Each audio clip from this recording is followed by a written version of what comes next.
Philippines has one of the most uneven landholding patterns in Asia.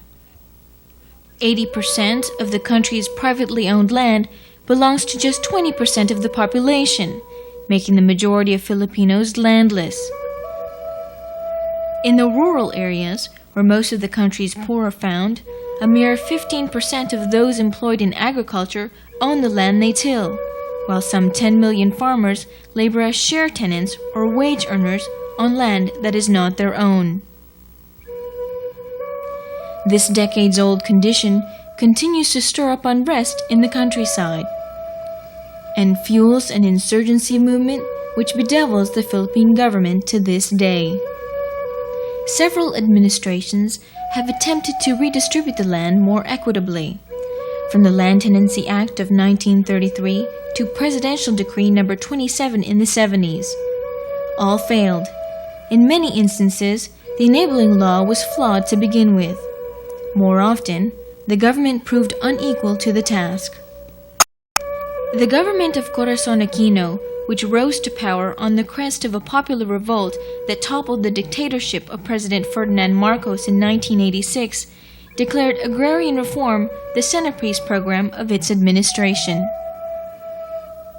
Sadly, the government lacked the courage of its convictions and stood idly by whilst the landlord-infested Congress picked the bones off a well-intentioned law.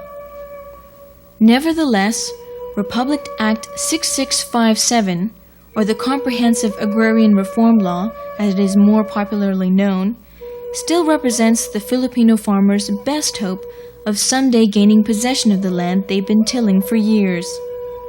Indeed, despite the loopholes in the law, many tenants and farm workers all over the country have been granted CLOAs, or Certificates of Land Ownership Awards, which are as good as land titles. However, a CLOA does not automatically confer ownership, as the farmers soon found to their dismay. In fact, as the following story will show, given a landlord determined enough to hold on to his land, and a government that shows no political will, a CLOA is not worth the paper it's written on, and serves only to remind the farmer how elusive the dream of agrarian reform truly is. Our story unfolds in the 147-hectare Carpio Rufino sugar estate located in Barobo, Valencia, Bukidnon, a province in southern Philippines. Owned by alleged cronies of President Marcos, the Carpio Rufino or Carruf estate was sequestered in 1986 by the Presidential Commission on Good Government, an agency set up by the Aquino administration to ferret questionably acquired assets, or Marcos's so-called hidden wealth. The estate was thereafter abandoned by its owners and fell into disuse. 3 groups of farmers entered the land and began to cultivate it. 3 years later, in September 1989, the estate was included in 8 priority areas for agrarian reform implementation. The farmers went through a rigid screening process to qualify as agrarian reform beneficiaries, a process which took almost 10 years. In November 1997, the absentee landlords, represented by Carruf Agricultural Corporation, filed a case before the Department of Agrarian Reform's Adjudication Board, questioning the eligibility of the farmer beneficiaries on the ground that they are squatters, and asked the Department of Agrarian Reform, or DAR, and the Land Bank of the Philippines stop the land transfer process. The Adjudication Board threw out the case for lack of merit. Shortly after, the owners decided to press their case by other means. On January 2, 1997, some 20 armed guards from Tagbagani, a security agency owned by ex-Colonel Alexander Noble, marched into Carruf and sealed off the area with barbed wire. Noble is a former member of a breakaway faction of the armed forces which launched several coup attempts against the Aquino government. Following his surrender, he made an unsuccessful bid for the gubernatorial post in Bukidnon. Ironically, he had campaigned on an agrarian reform platform. Sa kaadlaw niya na ni sulod ng mga tao diri. One day, these men came and took over the estate. They brandished their guns and refused to let us in to harvest our crops. They told us that they would let us in only if we would sign a document saying that we are giving up our claims on the land. Naturally, we refused, so the harassment grew worse. At night, they would shoot their guns into the air to terrorize us. We could get no sleep, especially our children. They even slaughtered our dogs and ate them. We were so scared.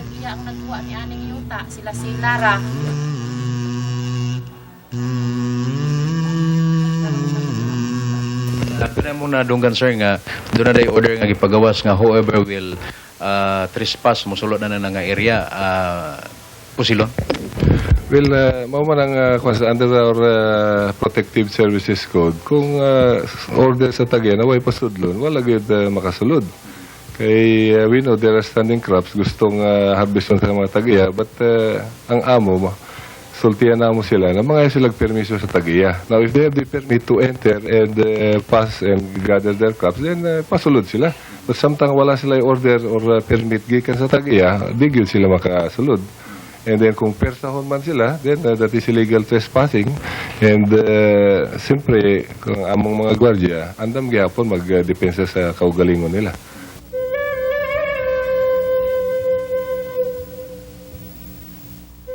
Undaunted, the Provincial Agrarian Reform Officer in Bukidnon, Norberto Amora, decided to take the next step in implementing agrarian reform in the beleaguered estate. On February 21, 1997, he awarded certificates of land ownership awards to the 111 farmer beneficiaries.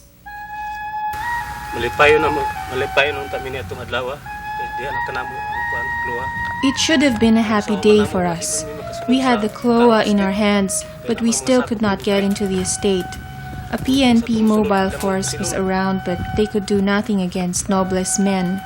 Only the Paro, it seems, was on our side. The mayor, didn't he send his own policemen to accompany Nobles men when they took over the estate? As for the governor, Nobles stays at his house whenever he's in Valencia. The vice-governor is even worse. He's the legal counsel for Karov. We tried to get help at the municipal government, but we were told by an official there that our CLOAs mean nothing since they were not issued by the central office of DAR in Manila. This man, it turns out, is on the payroll of Karov Corporation.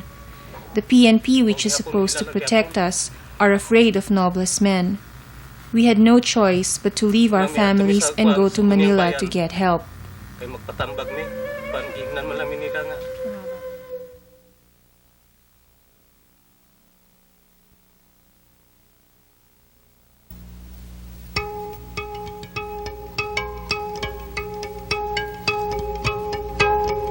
With the help of a non-government organization, or NGO, based in Cagayan de Oro, and a number of Manila-based NGOs, the farmers traveled to Manila to seek the intervention of the central office of the Department of Agrarian Reform. They also came to see the Secretary of the Interior and local governments to hold him to a memorandum of agreement obliging the Philippine National Police to assist in the implementation of agrarian reform in cases where there is resistance from the landlord.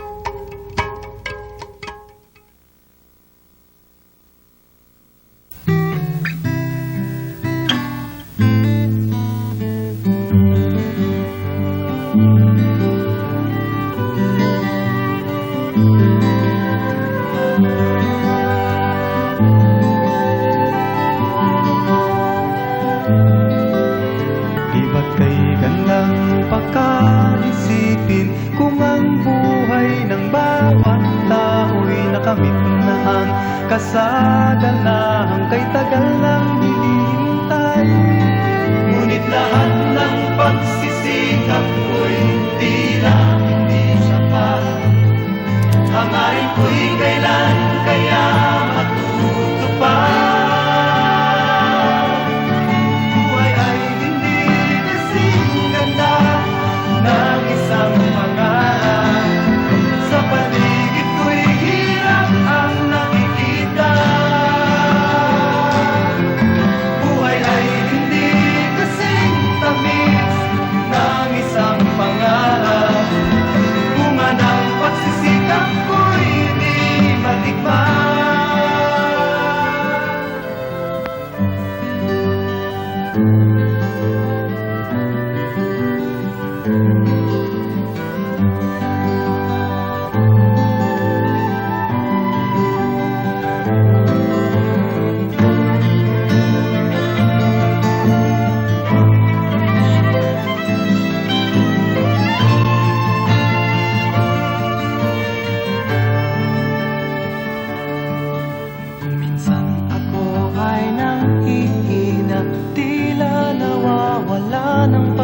pag-asa at ang bukas na darating. Parang ayoko nang harapin. Ngunit kapag nakikita na ang pagsikol ng mga palay, ang pag-asa sa dibdib ko'y nabubuhay. Buhay ay hindi kasing ganda ng isang pangarap. Sa paligid ko'y hirap ang nakikita. Buhay ay hindi kasing tamis ng isang pangarap. Bunga ng pagsisikap ko'y di matikman. Buhay ay hindi.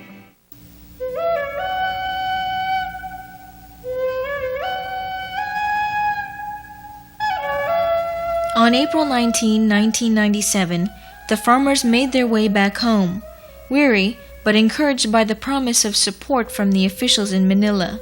Little did they know that their rejoicing would soon turn to grief. Towards midnight, Noble's Blue Guards went out and torched their crops. Those left in the estate watched helpless as their sugarcane, then ready for harvesting, went up in flames. Noble's men held them at gunpoint, warning them that they would be shot if they tried to put out the fire. Some 30 hectares burned to the ground that night, resulting in losses estimated at 7 million pesos. When the farmer leaders arrived in the morning, the fires were still burning. April 22, 1997 was the day the farmers were scheduled to take hold of the estate, but events did not bode well for them.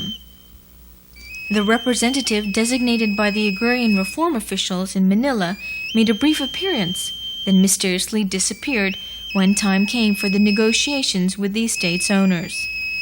The provincial agrarian reform officer was warned against accompanying the farmers to the estate. There will be trouble, he was told, and he should stay away for his own good.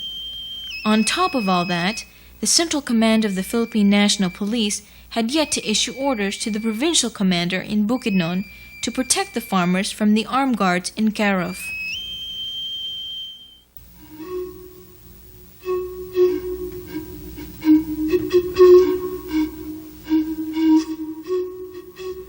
So right now, we will be waiting the whole day. Kung mayroong abot, then we go there. Pero sa 3 o'clock, kung wala mang PNP o mayroon, papasok kami sa area. Bahala na anong mangyari sa mga farmer beneficiaries.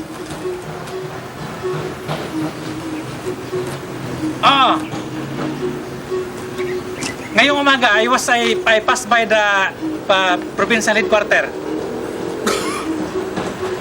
Nakausap ko si Captain Martinez, sabi niya wala mang directive, but he told me, because I was telling them that we are going to report this to the media and to you sa Campo Crame. So he told me that with or without directive, he will go to Valencia. But again, we are not assured whether he would support us because there is no directive yet from the top. This land is titled land in the name of Mr. Capo. May order kami galing sa DAR mismo from Manila.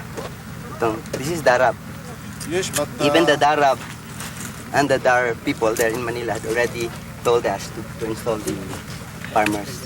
And as such, they have to be installed. But you must not come here directly and tell your purpose to us. The proper way is to go to the owner of this land, tell them that you are entitled to this land, and let them make a note permitting you to. There is. Even from Camp Crame, there is already.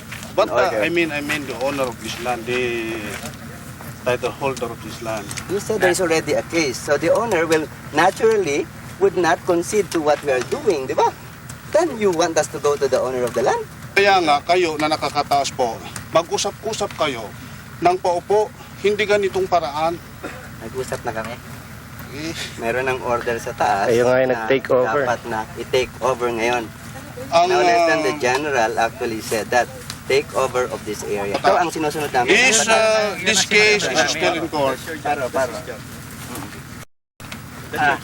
Ito ang kwan, ito kasi ang... ano nga, Mr. Amora? Ang ganda ng usapan natin, sa Quezon Memorial Circle, no? Now, we are just following the law, which is 6657. I think you are aware of that we are implementing a Comprehensive Agrarian Reform Program. And the implementation, the only thing that can stop us in the implementation is the TRO. That is the technical term, that is Temporary restraining temporary order restraining or order. injunction. And you have not filed any restraining order. You are only showing the case. I cannot understand anything about that. What I understand is the order of the owner of this land will, because we are under contract by the Tarok Agricultural Corporation. Maawan naman kayo sa amin, sir. Maging makonsensya naman kayo. Wala naman tayong problema sa kaawa, pero yung problema ay Hindi, so, tanungin na lang natin, papapasukin ba kami o hindi? Kung makakuha kayo ng Mayroon na kaming order mayroon na kaming pagpapasok. order. kailangan, Nandito meron kami din manotifyan din yung Tingnan natin. abogado ng Tarok Corporation para siya ang magbigay sa amin ng order na Nanotipayan na namin. Nanotify na namin. Okay. nanotifyan yon. Pero walang comment naman yung Hindi kasi alam ng abogado na the only way to stop us is the restraining order. Yes. So he could not comment on that because sa legal parlance, the technical restraining order, ano ba yun? Is the only one that can stop us in the implementation because we are the government. kung sino yung nagbibigay ng pasahod sa amin, yun din ang sinusunod namin. Yun na nga. Ang ibig sabihin, Kaya nga, na within the scope of the law, hindi kung labag naman sa batas yung pinag-uutos sa amin, ayaw naman namin sumunod. Sa totoo lang, hindi tinanggap ng Tagbagani Security Investigation Agency itong kontrata na ito, na gwardiyan ito, kung hindi pinakita ang titulo na ang nagmamay-ari is si Mr. Carpo. Iyon nga, pero alam natin, nandiyan tayo sa programa. Yung titulo noon sa landowner is binigay na sa mga farmer beneficiaries. Yung kaya wala kaming alam po doon.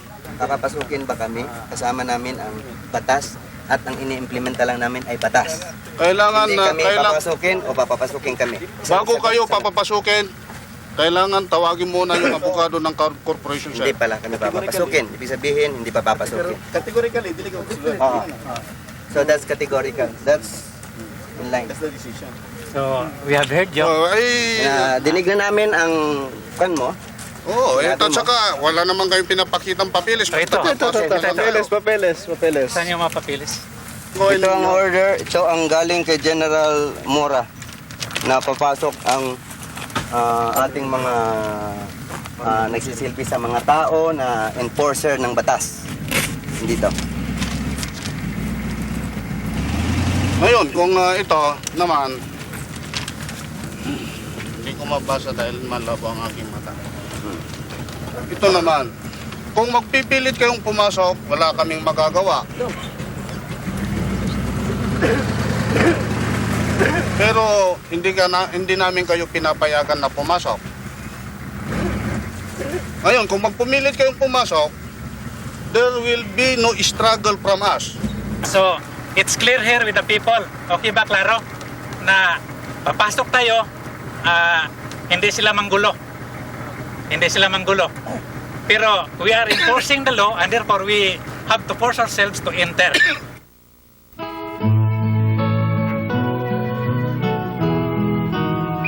In late afternoon of April 22, 1997, over 100 days after the farmers received their clothes and 10 years from the time the screening process began, 111 farmers finally took hold of the land promised to them. It was a long and arduous struggle that did not end when the farmers took possession of the land that day in April. A month later, and even with reinforced police detachment in the area, Noble's men would still work their mischief. But things have settled down, and with the police watching over them, the farmers are free to go about their work. Noble's Blue Guards are still in the estate, and the owners have not given up trying to overturn DAR's decision. On top of this, the farmers now face another kind of challenge. Pressure from the governor to sell him the land which he would like to convert into an airport. Nevertheless, the farmers take comfort in the fact that their families no longer have to starve. the struggle continues. All over Bukidnon and in many provinces in the Philippines, a similar story is unfolding in the lives of thousands of Filipino farmers. Clearly, agrarian reform demands more than just a land title changing hands. It requires political will. There is also a need for a strong lobby, not only among peasant groups, but other sectors of society, for the price of change is vigilance. The way to agrarian reform, as the farmers of Barobo, Valencia, Bukidnon know from bitter experience, is long and stony. But their story has also proven that with vigilance and an abiding faith in the righteousness of their hopes, other Filipino farmers will one day witness a similar redemption. Labayin na